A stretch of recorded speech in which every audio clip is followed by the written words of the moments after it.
it to our cool down. Woohoo! So we're gonna come to seated and revisit our Paschimottanasana with the blanket. So I'm just gonna pull this in towards my feet and see, after just some stretching and some moving, how the back body, how the backs of the legs, how the back line feels in this Paschimottanasana. And we're coming to a little bit more of a passive version. I know before I had knitting needles in my armpits and we were doing drills, but this time just find a good spot to be in your Paschimottanasana for a moment. Seated forward fold. Keep the knees bent as needed.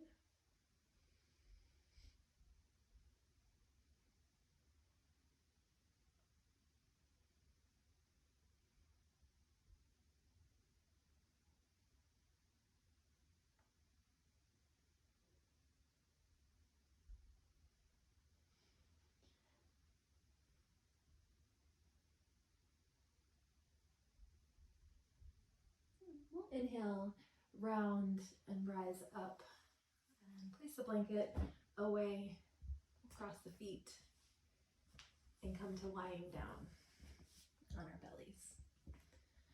Extending the legs out and the elbows underneath the shoulders for Sphinx pose. Give the hips a little shimmy, find a comfortable spot. Lengthen the tailbone down towards the heels. Press into the forearms and the elbows. Drag the elbows in towards the rib cage and look up.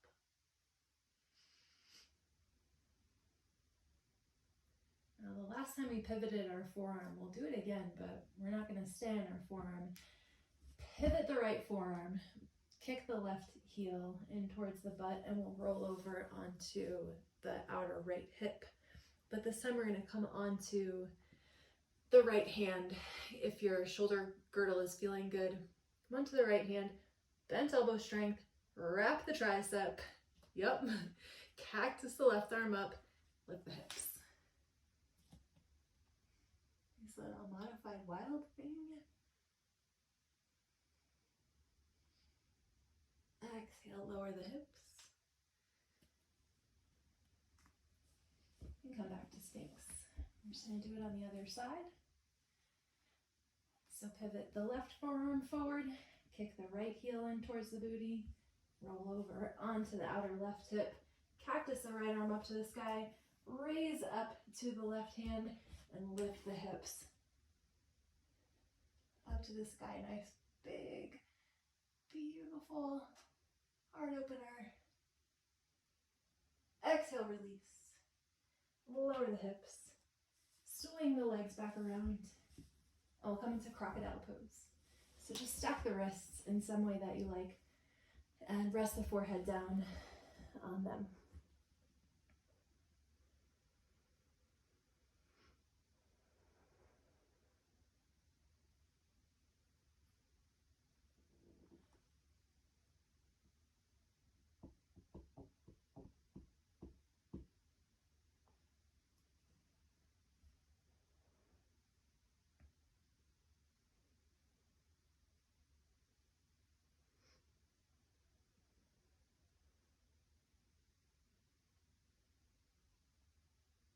This time we'll do a nice pec opener. So cactus the right arm out to the side, fingertips extending away from the elbow and the elbow extending away from the shoulder. Place the left palm down, roll over onto the right hip. And just a nice pec opener here. Feels so good. And we'll come through center and repeat on the other side.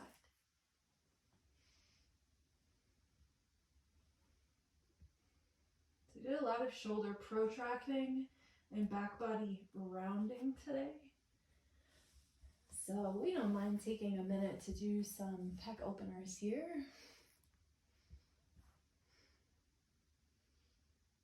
Floss back and forth.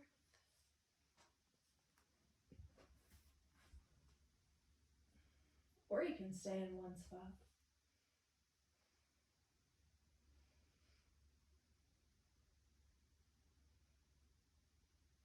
Last one on each side. I'll do one to the right.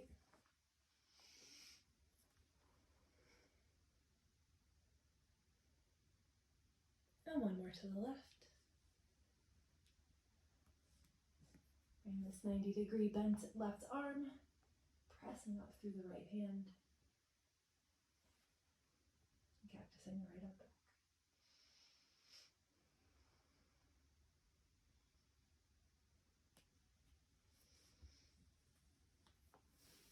Use the hands, bring them down by the ribs to press yourself up to tabletop. Cross the feet and pull the knees up towards the collarbones. Lean the booty back. Walk the hands and swing both legs forward. Is that confusing? Let's do it one more time. Cross the knees from cross-legged tabletop on the toes. We'll bring the booty back, walk the hands towards the feet, and then swing through. So I'm going to do a little workshop portion after this for lolasana, which is actually what we've been prepping for all this time, which is kind of a harder pose. So I'm not going to include it in the vinyasa today, but I'll do like a 10 to 15 minute workshop of lolasana. And if you want to supplement this practice with that workshop, highly suggest it. We're very warm and ready for lolasana pose. And if you're curious about that, I'll just show you real quick.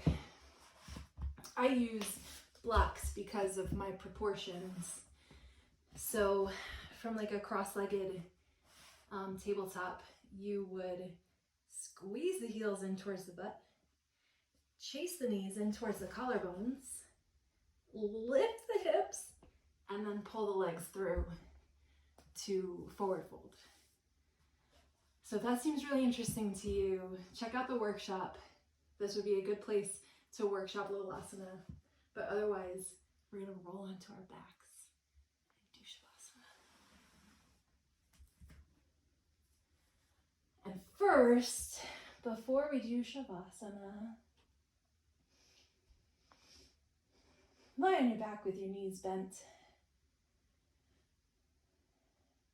and your heels gently falling in towards your glutes. And your knees gently pulling in towards your belly.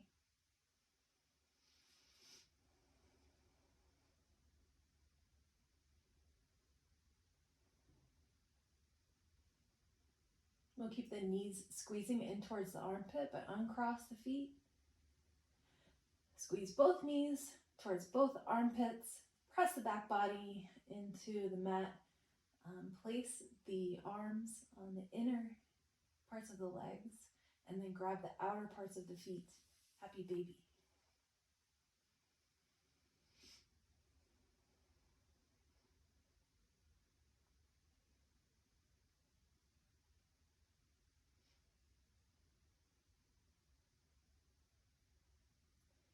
Release the feet without slingshotting.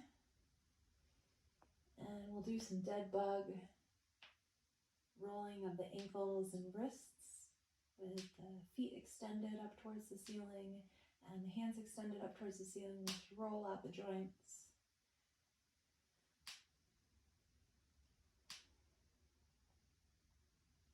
Switch the direction of your circles.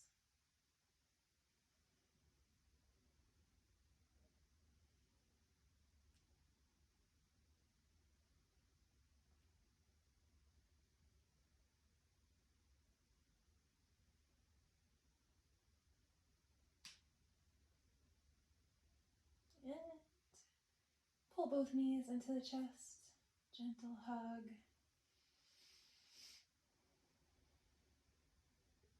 And extend both legs out. Bring your arms out wherever they want to be for shavasana. So any clothing that you need to put on or anything that you need to do to take care of yourself before shavasana will lay out extended on the ground. Finally letting everything release.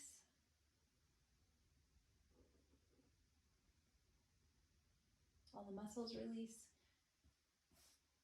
been requesting a lot of pushing and tugging and pulling in towards the midline. So here's a chance for you to let everything extend out and away, release out, down towards the ground.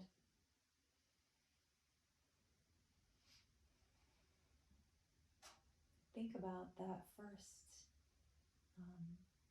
idea that we talked about, cultivating this core strength, and let the skin and the eyes be soft, and the jaw and the mouth and the tongue be soft.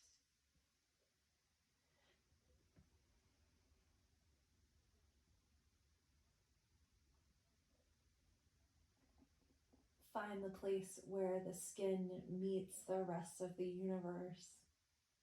Breathe into that space and soften that space.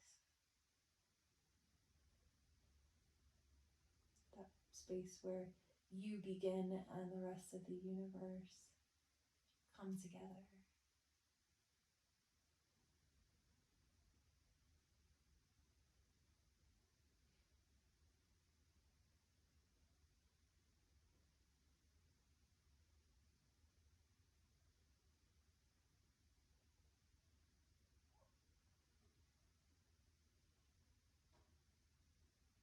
Letting all the bones and muscles release down towards the ground.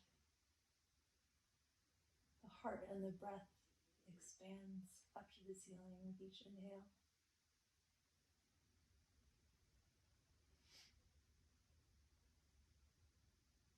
And coming back to ourselves with another chance to soften, another chance to create some ease with each exhale.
Stay here for as long as you like or need to.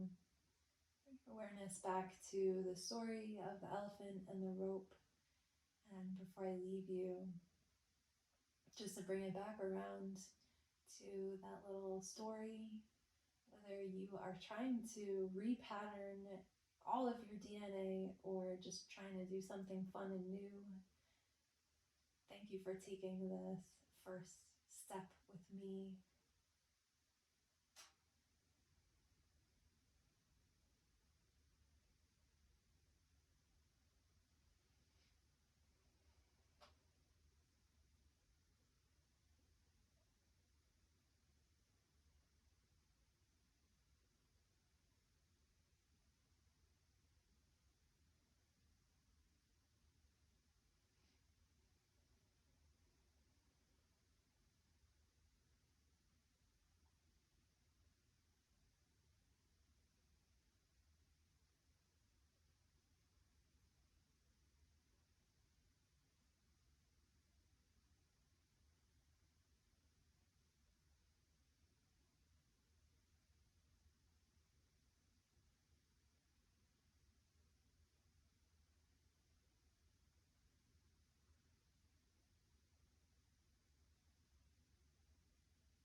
slowly begin to bring awareness back to your breathing, your joints and your limbs as you stay very relaxed.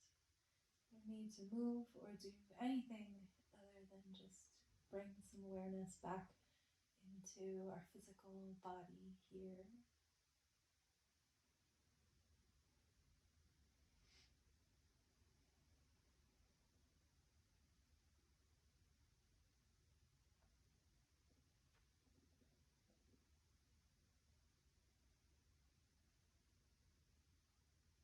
And perhaps starting to bring movements to the joints and muscles, maybe by squeezing the hands into fists, wiggling fingers and toes.